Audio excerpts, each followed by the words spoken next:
ठंड भाई ख़त्म होने वाला है, तो ठंड ख़त्म होते होते इस रेसिपी को आप ज़रूर बना लीजिएगा और एक बार बनाइएगा, साल भर तक स्टोर करके आराम से खाइएगा। तो hi everyone, welcome to Muskan dot kitchen. I hope आप सब अच्छे स्वस्थ और मस्त होंगे। तो इधर मैं लहसुन का आपके लिए रेसिपी लेकर आई हूँ जो बहुत ही टेस्टी बन के तैयार होता है और ऐसा बनेगा ना जिसे आप बनाएंगे ना तो आप 2 रोटी की अगर भूख होगी तो आप आराम से 4 रोटी तो खा ही लेंगे। तो चलिए इसे बनाना शुरू करते हैं। रुकिए रुकिए, अभी जाइए नहीं, अभी 1 मिनट आपको एक काम करना है, पूरी वीडियो देखनी है और वीडियो को लाइक करना है। चैनल पे बने रहने के लिए चैनल को सब्सक्राइब करना बिल्कुल ना भूलें और साथ ही साथ एक प्यारा सा कमेंट्स बॉक्स में एक कमेंट्स भी ज़रूर करिएगा कि क्या ये रेसिपी आपको अच्छी लगी।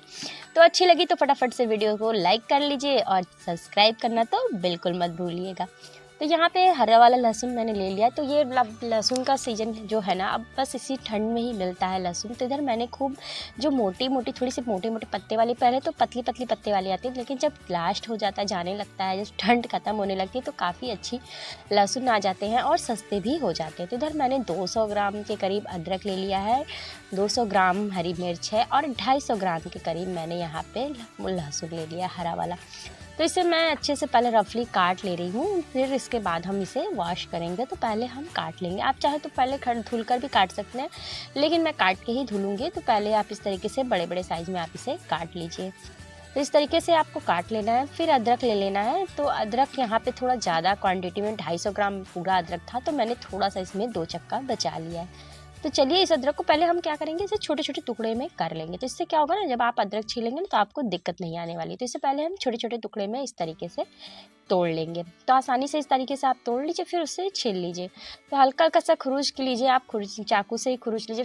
छीलने से क्या होता है ना कि पूरा तो अदरक ही निकल जाने वाला है, तो इसलिए मैं खुरुच के ही निकाल रही हूँ। ज़्यादातर अदरक तो इसी तरीके से छीलो तभी सही रहता है।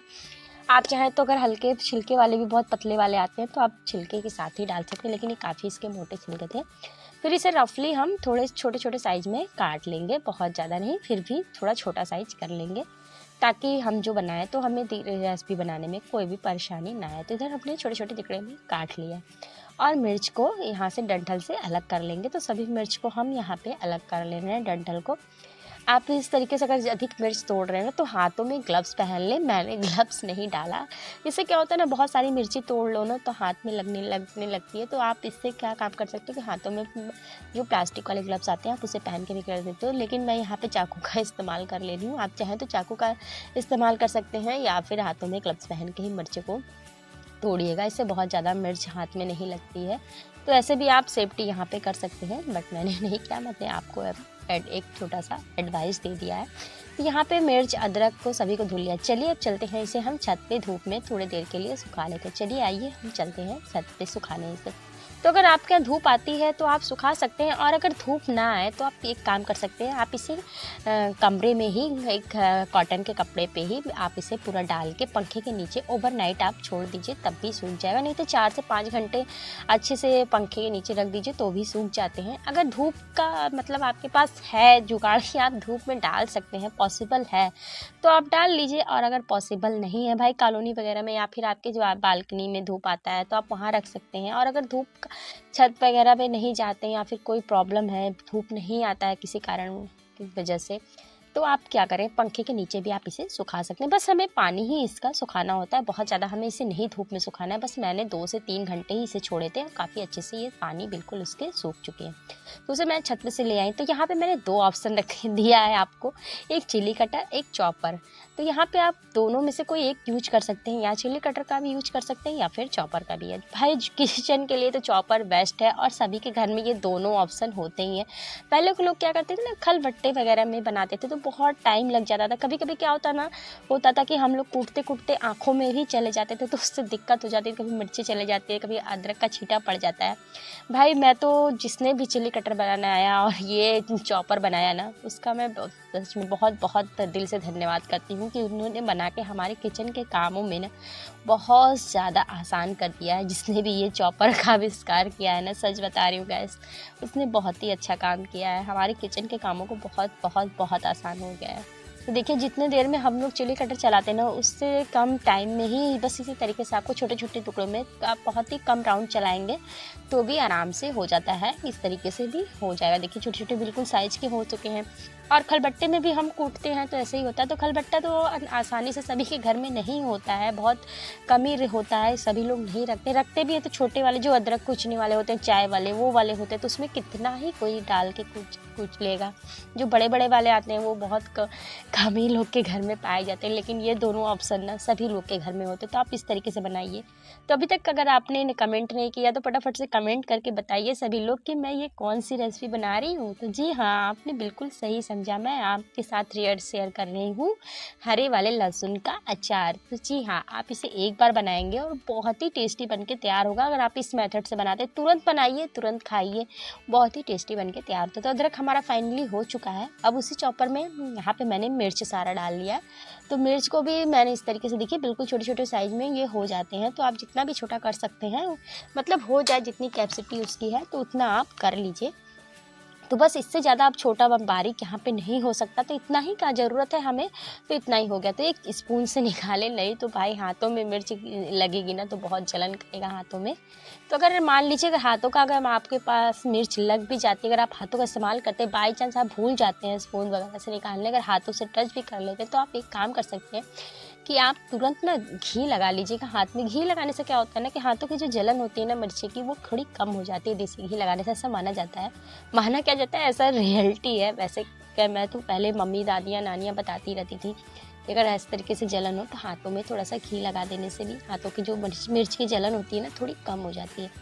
तो फाइनली मेरा मिर्च और अदरक हो चुका है। तो अब हम इस सागे को भी, जो हमने काट के रखा था, इस वाले सागे को भी हम इसी तरीके से चॉप कर लेंगे। देखिए बहुत ही ज़्यादा बारीक नहीं होंगे, बस छोटे छोटे टुकड़े में डिवाइड हो जाएंगे, जैसे थोड़ा सा दब जाएंगे, तो इतना ही चाहिए। बहुत ज़्यादा जैसे कुचलते हैं हम तो इतना ही होता है ना, तो बस इसी तरीके से आप हम तीनों को कर लीजिएगा। तो चॉपर में कर सकते हैं तो भी एकदम सेम होता है, और चिली कटर में भी सेम होता है। थोड़ा सा चिली कटर में मेहनत ज़्यादा लगता है और चॉपर में थोड़ा झटपट से हो जाता है। तो दोनों ऑप्शन मैंने दे दिया, आप दोनों में से किसी से भी कर सकते हैं यहाँ पे। तो यहाँ पे मैंने 1.5 चम्मच भर के, बड़े चम्मच से भर के हल्दी डाला है, 1.5 चम्मच भर के। अब 1.5 चम्मच यहाँ पे मैं डाल रही हूँ आमचूर पाउडर। तो मैंने चम्मच छोटा बड़ा नहीं ले रही हूँ, चम्मच की साइज़ एक ही आपको रखनी है, बिल्कुल बड़े वाले चम्मच से आपको डालना है। अब यहाँ पे मैं डालूंगी कम से कम 2 चम्मच भर के। मैंने 1-1.5 चम्मच यहाँ पे लिया, फिर आधा चम्मच मुझे बाद में लास्ट में कम लगा था तो मैंने फिर लास्ट में डाला था। तो यहाँ पे मैं बस घर का बना हुआ कलौंजी जो मसाला होता है ना, जो हम कलौंजी मसाला बनाते हैं, वो मसाले मैंने 1 चम्मच भर के यहाँ पे उस मसाले का भी इस्तेमाल किया, जो घर का बना हुआ कलौंजी मसाला होता है। अब हम इसमें 2 कटोरी भर के यहाँ पे तेल डाल देंगे।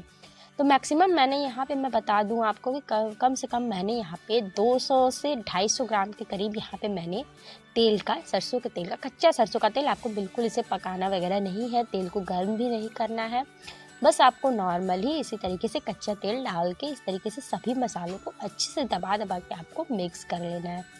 तो यहाँ पे अगर कलौंजी मसाला आपके पास घर का बना हो तो ठीक है, और अगर ना बना हो तो आप यही सारे मसालों से ही सिर्फ डाल के भी अपना ये अचार बना के तैयार कर सकते हैं। और अगर कलौंजी मसाला आपके घर में अवेलेबल है, आपने पहले से ही बना के रखा है, जैसे जो आप बैगन में भरते हैं, किसी भी कलौंजी मसाला, मतलब कलौंजी बनाते हैं किसी भी चीज़ का तो डालते हैं वो वाले मसाले, जैसे पचफोरन, धनिया और अमचूर पाउडर, ये सब मिला के हम मिक्स करके बनाते हैं ना, जैसे कलौंजी का मसाला, बस वही वाला मसाला आपको यहाँ पे डालना है। तो देखिए बिल्कुल टेस्टी सा अचार अभी से लग रहा है। और सच बताएं, ये अचार आप दाल चावल रोटी सब्जी, सफ़र में जा रहे हैं, ट्रैवलिंग में आप ले जा सकते हैं। बहुत ही, जैसे बहुत लोगों को चटपटा थोड़ा सा खाने का मन होता है, कभी कभी दाल सब्जी खाने का मन ना हो तो आप ऐसे ही इसे रोटी से खा सकते हैं, बहुत ही टेस्टी लगता है। या फिर बच्चों को टिफ़िन में पराठे के साथ भी, जैसे थोड़ा सा अगर बच्चे आपके मिर्च खाना पसंद करते हैं तो उनके लिए भाई बिल्कुल बेस्ट अचार है ये। आम का अचार खा था आपने तो आपको बहुत बार खाए होंगे, अगर एक बार इस तरीके से आप ये वाला लहसुन का अचार बनाइए, आपको बहुत ही टेस्टी लगेगा। अब इसे हम तुरंत ही नहीं भरेंगे, बस मसाले मिक्स करके इसे हम कम से कम ओवरनाइट के लिए, मतलब ये शाम को मैं यहाँ पे मसाले मिला रही हूँ, दोपहर में मैंने उसे धुल के अच्छे से डाल दिया था, तो शाम को इसे मैंने रख दिया था ओवरनाइट के लिए, फिर ये नेक्स्ट डे का है। तो ओवरनाइट आप इसे इसी तरीके से खुला छोड़ दीजिए, भरिए नहीं। तो इससे क्या होगा ना, थोड़ा बहुत पानी जो रिलीज होगा ना, तो वो पानी बिल्कुल उड़ जाएगा और इस तरीके से डब्बे में आप उसके बाद भरिएगा। तो यहाँ पे मैंने कंटेनर ले लिया है प्लास्टिक का, आप चाहे तो यहाँ पे कांच का भी यूज़ कर सकते हैं, लेकिन एयर टाइट कंटेनर होना चाहिए और बहुत ही साफ़ सुथरा होना चाहिए। ज़रा सा भी वगैरह उसमें पानी या मॉइस्चराइज नहीं होना चाहिए बिल्कुल भी। आप कपड़े से, अगर आपको कपड़े से पोंछने के बाद भी आप उसे धूप में, मैंने इसे धूप में कम से कम 2 से 3 घंटे के लिए छोड़ दिया था। धूप से भी अच्छे से बिल्कुल ड्राई होना चाहिए, तभी आप इसमें अचार डालें। नहीं तो क्या होगा ना, थोड़ा सा रिस्क हो जाता है, बहुत लोगों के हाथों से ना अचार ख़राब हो जाता है। तो पानी की मात्रा ज़रा सा भी नहीं होना चाहिए बिल्कुल। कंटेनर, जिस कंटेनर में आप रखें वो कंटेनर बिल्कुल साफ़ सुथरा होना चाहिए और ज़रा सा भी उसमें पानी वगैरह का यूज़ नहीं होना चाहिए, बिल्कुल एकदम ड्राई होना चाहिए। तो आप कपड़े से जब भी रखें तो कपड़े से अच्छे से पोंछ लें या फिर आप धूप में उसे अच्छे से सुखा लें। धूप नहीं आता तो आप उसे कपड़े से 2 से 3 बार ज़रूर पोंछें। तो यहाँ पे सारे अचार को मैंने इसमें ट्रांसफ़र कर लिया है कंटेनर में। अब इसके ऊपर से हम सरसों का तेल, कच्चा ही सरसों का तेल, बहुत ज़्यादा नहीं यहाँ पे तेल मैं यूज करूँगी, बस 2 से 3 चम्मच ही आपको यूज करना है। अब यहाँ पे आपको ढक्कन लगा के कवर इसे नहीं करना है। एक कॉटन का इस तरीके से रुमाल या कोई भी कपड़ा कॉटन का ले लीजिए, इस तरीके से लेके उसे कवर करके और एक रबर बैंड से सिक्योर कर दीजिए। तो बस इसे 1 से 2 दिन आप इसी तरीके से कपड़े से बांध के, आपके यहाँ धूप आता है तो आप डब्बे में इसी तरीके से रख सकते हैं। और अगर धूप नहीं भी आता तो कोई बात नहीं है, अचार बिल्कुल भी नहीं खराब होने वाला है। आप इसी तरीके से इसे रख दीजिए। वीडियो अच्छी लगी हो तो भाई वीडियो को ज़रूर से लाइक करिए और एक प्यारा सा कमेंट्स बॉक्स में कमेंट करिए। मिलते हैं जल्दी अपने नेक्स्ट वीडियो के साथ, तब तक के लिए बाय बाय।